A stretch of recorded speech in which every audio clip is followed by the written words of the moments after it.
This is Dr. Anthony J. Tomasino and his teaching on the Ten Commandments.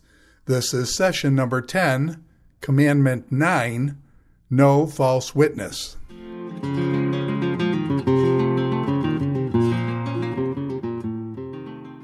Well, we have come to the 9th commandment now. You shall not bear false witness against your neighbors.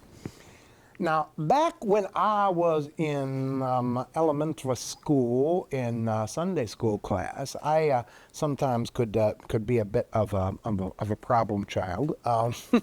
But we had a Sunday school teacher who was going through the Ten Commandments, and on his little chart of all the Ten Commandments, we got to number 9, and it was, "You shall not lie." And our Sunday school teacher explained to us, you must always, always tell the truth under every circumstances. And so I asked him in my usual smart aleck way, I said, well, Mr. Smith, what if you're at the house and you're alone and somebody comes and bangs on the door and says, there's a man chasing me with an axe, hide me, please. He said, and the person comes in the house and you hide them in the closet, and then the guy comes and he bangs on the door and he's got the axe and he says, where is she? Did she come in here? What am I supposed to say? Do I have to tell the truth? And he said, well, I think you should just say nothing at all. Yeah, that puts a poor little kid in a pretty bad predicament there, having to stare down this guy with an axe while you're standing there saying nothing at all, because you cannot tell him, no, there's nobody here, because that would be a lie, and that would be breaking the Ten Commandments. I am happy to tell you that that is not really what this commandment is about at all.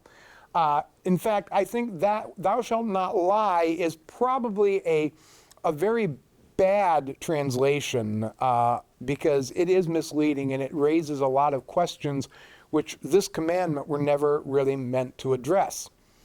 Now, the actual wording, of course, of the commandment is, you shall not bear false witness against your neighbor. Well, bearing false witness seems to imply a pretty constricted setting. It seems to imply like a courtroom setting. Okay? And that might well be the principal idea which is being communicated here. Now, I will say that this is like all of the Ten Commandments. This one gets fleshed out in other places in the Torah, in the Pentateuch, and then beyond that in the prophets and in the New Testament as well. But the wording in this particular case seems to imply the courtroom. We would say, you shall not commit perjury. Now, that would be the most direct way to understand this in terms of our modern world here. Once again, we find that this notion of false testimony was an obsession of many of the ancient Near Eastern law codes. The law code of Ur-Nammu, very straightforward, by the way, Ur-Nammu.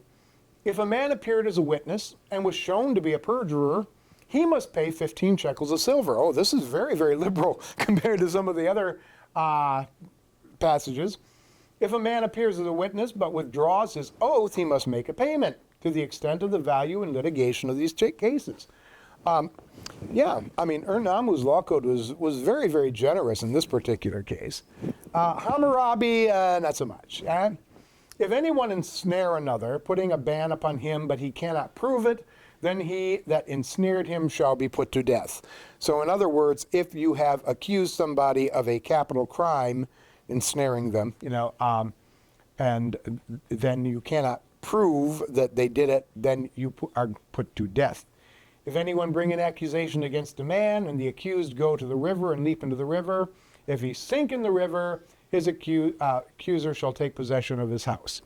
Once again, this is trial by river thing. The idea being the river god will exonerate the innocent.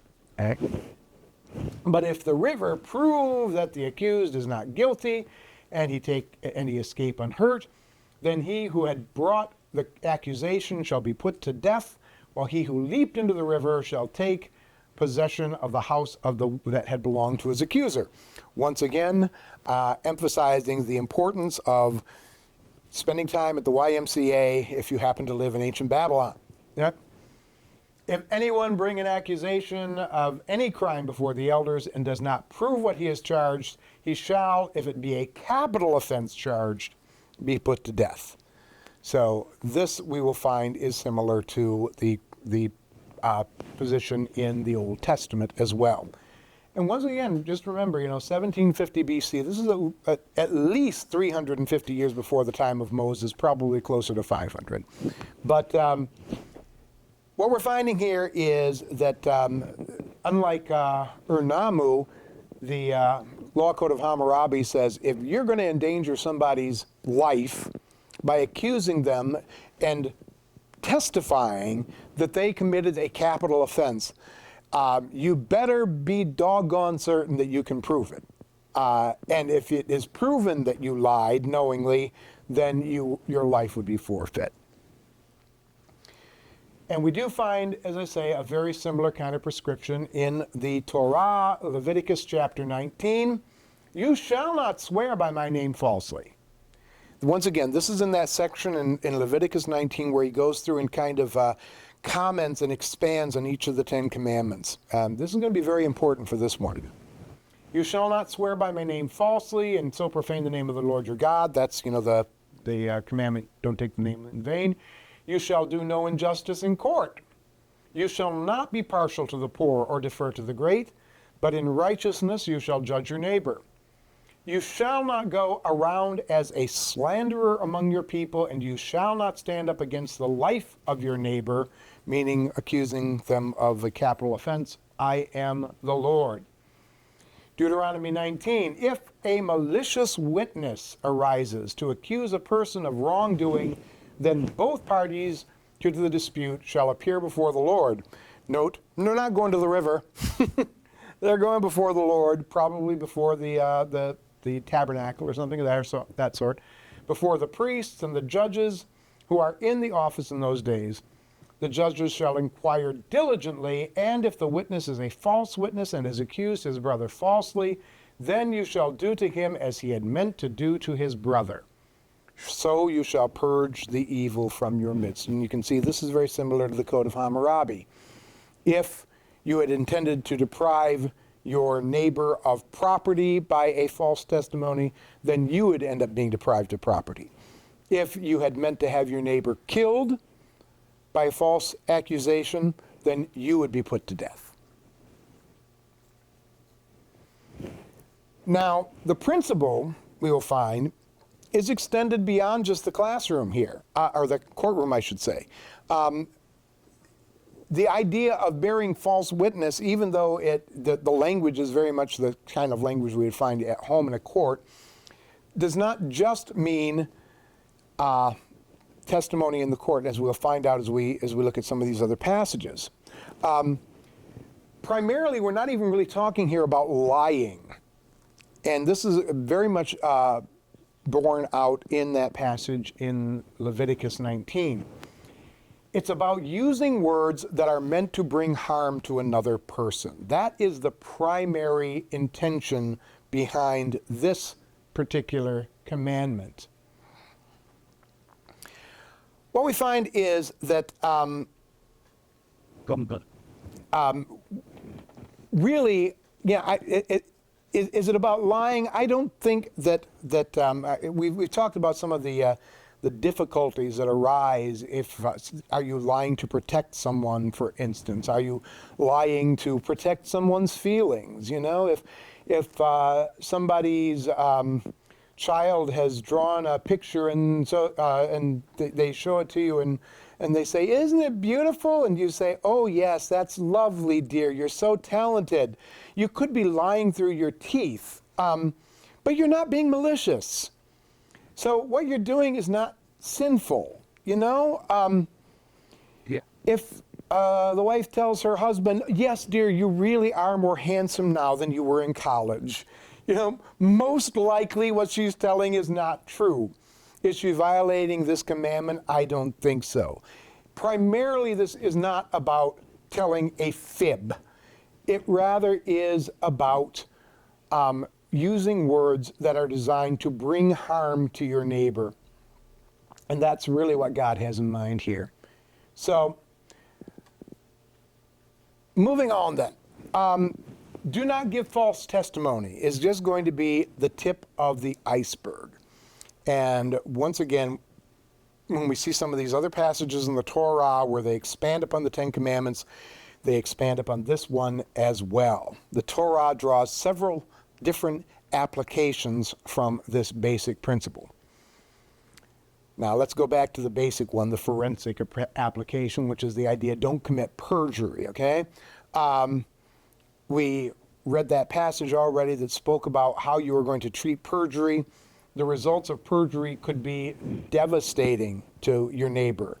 I mean, if you get somebody together and you testify against somebody, you could deprive them of their life.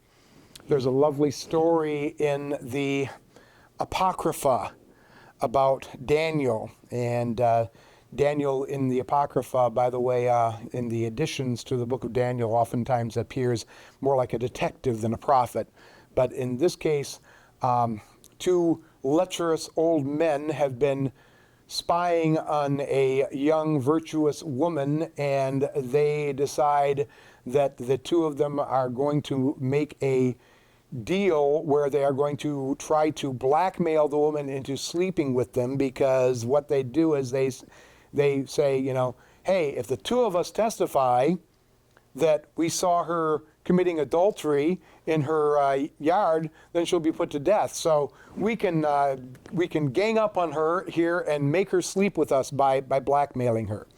And so these two men get together and they tell this woman, you're going to sleep with us or we're going to say that you committed adultery. And the woman says, no, she says, I would rather die than sacrifice my virtue to you guys. And so she starts to scream, and the men claim, and a crowd gathers, and the men claim that they saw this woman in the garden committing adultery, and that the young man ran away. And so Daniel happens described here as being a very young man, happens to be in the crowd, and the Lord kind of touches him and lets him know that these guys are lying. And so he comes up to and he says, tell you what we're going to do. Let us separate these two men. And he takes the one man aside and he says, so tell me, where did you see them committing adultery? And the man says, oh, they were under that tree right over there. And then he gets the other man and he brings him and he says, so tell me, where were these two committing adultery? He says, oh, they were under that tree right over there. And so they know that the men were lying, and the men are put to death, and the young lady is exonerated, and Daniel is raised in the eyes of all the people as being this wise man who can discern truth from falsehood. So that's clearly a case there where perjury could have had some really bad results. And that's one of the reasons why the Bible has this requirement that any capital crime had to be testified to by two witnesses. Couldn't have just a single person. Unfortunately, the downside is that sometimes people could collaborate and get their story straight and then bring charges against somebody.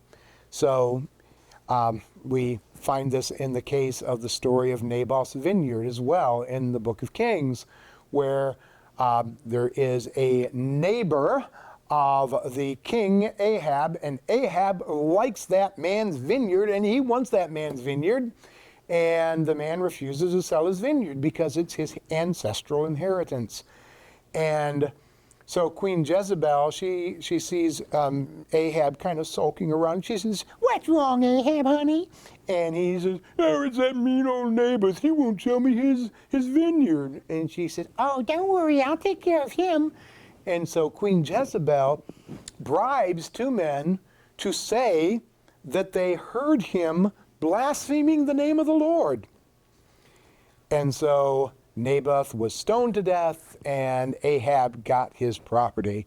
Unfortunately for Ahab, God saw the whole thing go down. So, yeah, perjury could have some very devastating results. No one could be convicted of a capital offense on a single testimony, but even then, as we see, the results were not assured. If people were determined to bring harm to their neighbor via their words, they could do so. They could get around that requirement. And that is, again, one of the reasons why we have to think about these 10 Commandments more as vows that the people make, an agreement that they make in their own hearts that they're not going to do these things that can bring harm to others. Penalty for perjury, again, the penalty that the accused would have received if they had been convicted. We already read that in the book of Deuteronomy. So that's the forensic application. How does it apply in court? The moral application now also can simply refer to don't tell lies about people that are designed to hurt them. Yeah?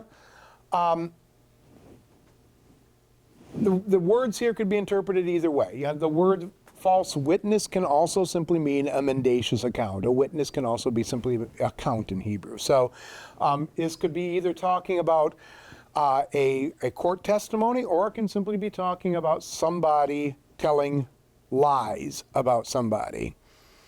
It's a little disconcerting when you think about it, and also a little bit comforting in some sense that a number of figures in the Old Testament, including God, have little problem using deceit sometimes to either protect people or to advance the work of God's kingdom. And, this is where it gets a little troubling, because we know that the Lord is a God of truth, and yet God has people like Abraham who, tells those little fibs about whether or not Sarah is his wife or his sister. We have Rahab, who hides the spies of Israel and is blessed because she was willing to lie to the people who came looking for them. We have Michal, the daughter of King Saul, who protects David by lying and telling people that he's sick. And then there's this very bizarre case where in 1 Kings chapter 22, where God sends a lying spirit into the mouths of the false prophets so that they may cause King Ahab to fall and meet his doom.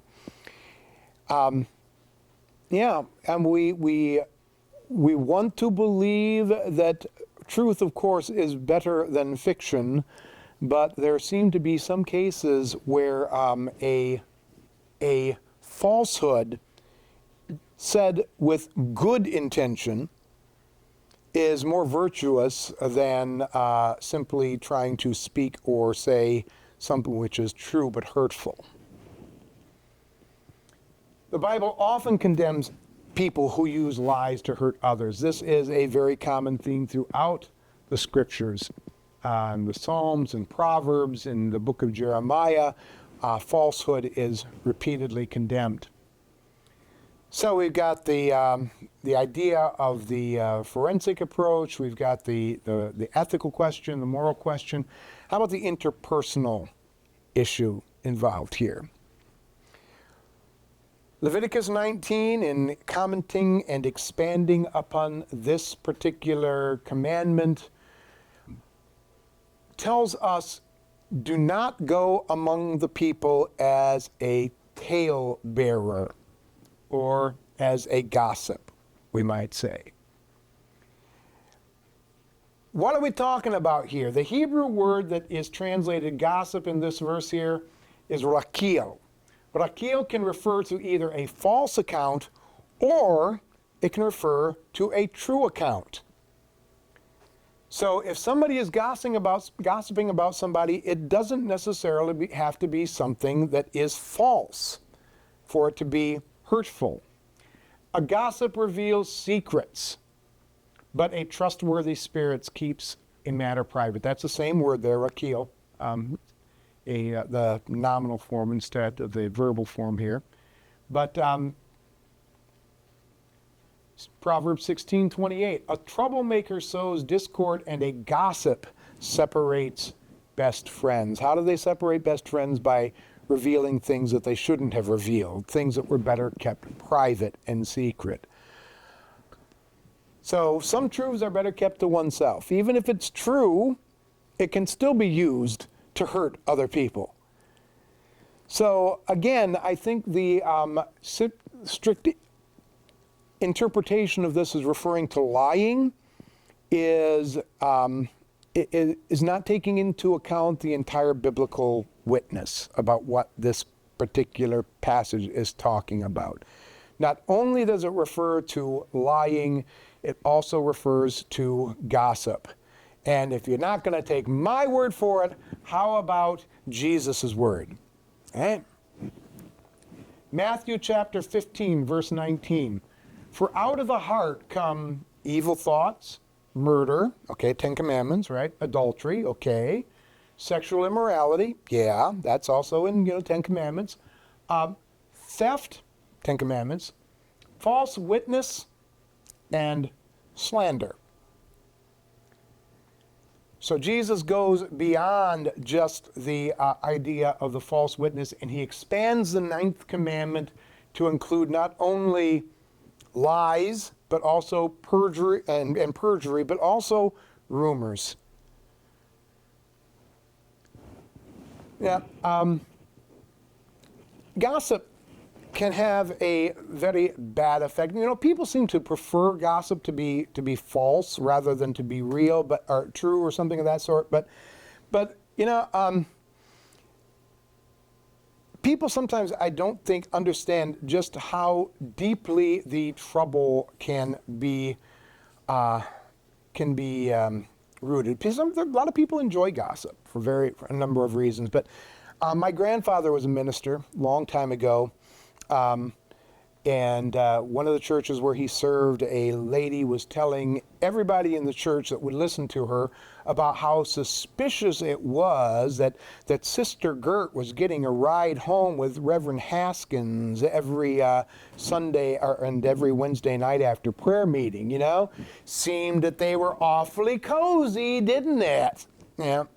Well, eventually the rumor got around to my grandfather's ears, and he informed the entire church that it was not he who was taking Sister Gert home. It was actually his wife, my grandmother, who was taking Sister Gert home. Well, back even in those days, that didn't stop the gossip and rumor mill, because now, of course, it was my grandmother who was messing around with Sister Gert. My grandfather ended up leaving that church. He could do nothing there. The ministry was undermined by a woman who loved to sound like she was in the know and loved to spread stories. Okay? We wonder, why is it that people love to gossip? What is it that causes people to like to do these things? There are actually a number of studies that have been done on this, and what will cause rumors to spread quickly, what kind of things impede rumors, but yeah, and what it is that will make people believe rumors. And there are a number of interesting findings. I'm not going to go into all of them here because it takes us far afield of the Bible itself, but there just seems to be a sense among people that that sharing the rumors somehow makes them special, sets them apart from other people. Charles Allen wrote a book a number of years ago called God's Psychiatry, and they had some very interesting observations in that book. And one of the observations, which is kind of troubling and makes you think sometimes when your lips are flapping, he said, great minds talk about ideas, mediocre minds talk about things, and small minds talk about other people. Yeah. I think there's a lot of wisdom and a little bit of truth in that comment there.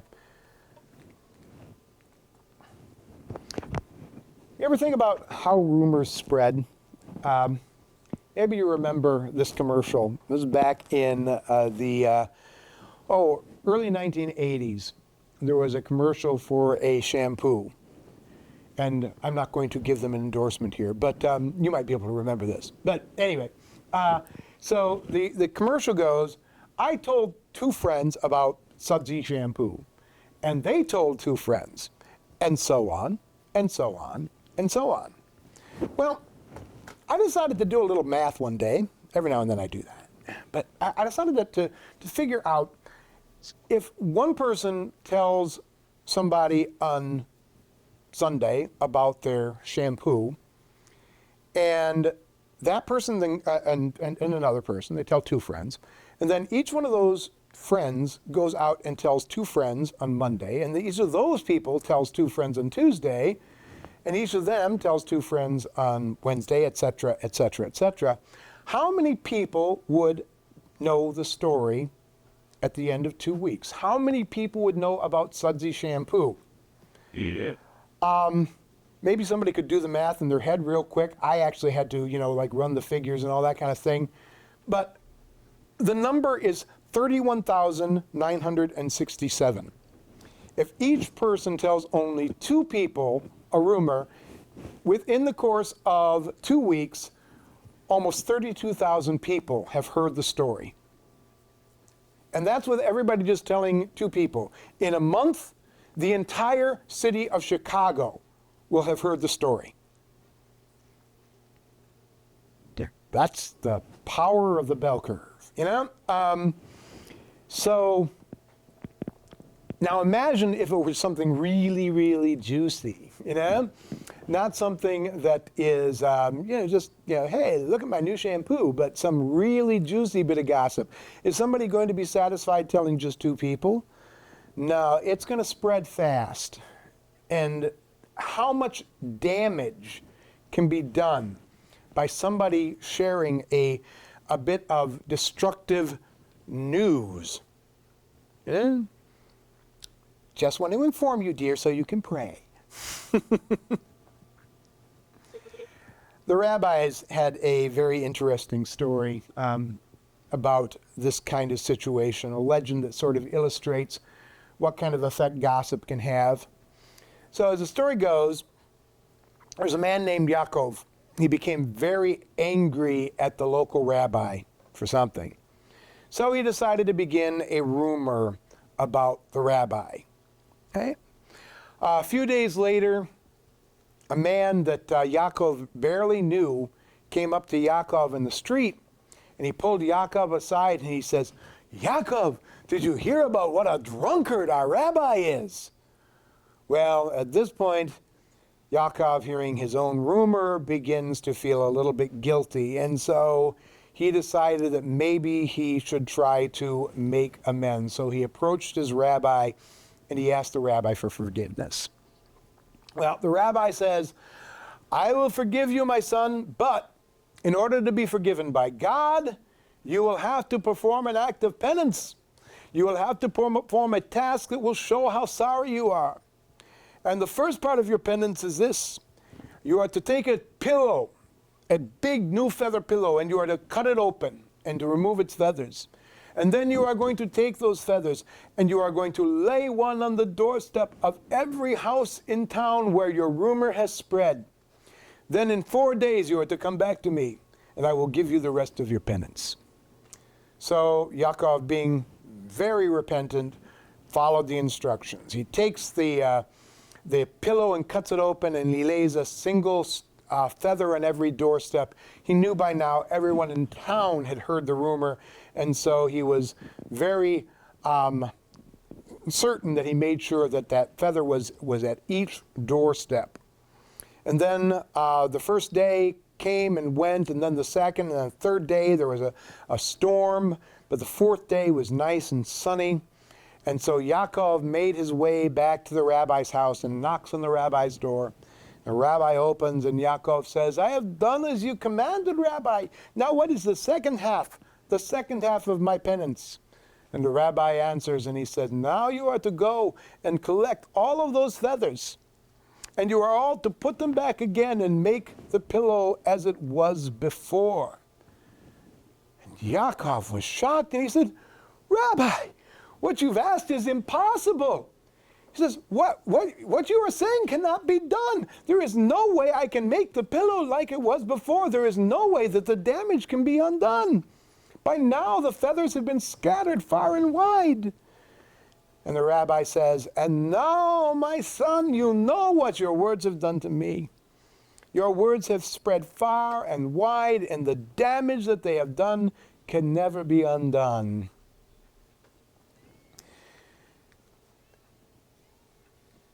Gossip is a fun activity, and many people think it to be harmless. But we need to be careful about what we say about people, not just about lies, and not just about half-truths that could possibly destroy somebody's reputation.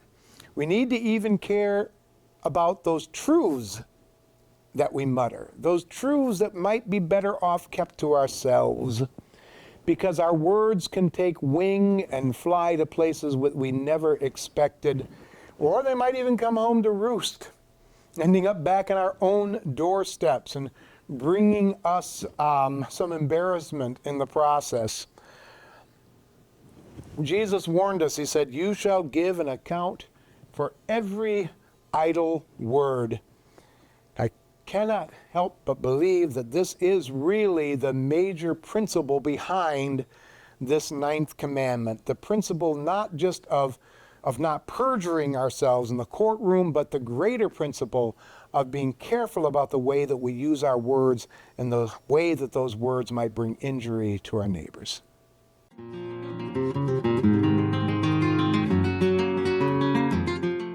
This is Dr. Anthony J. Tomasino and his teaching on the 10 Commandments.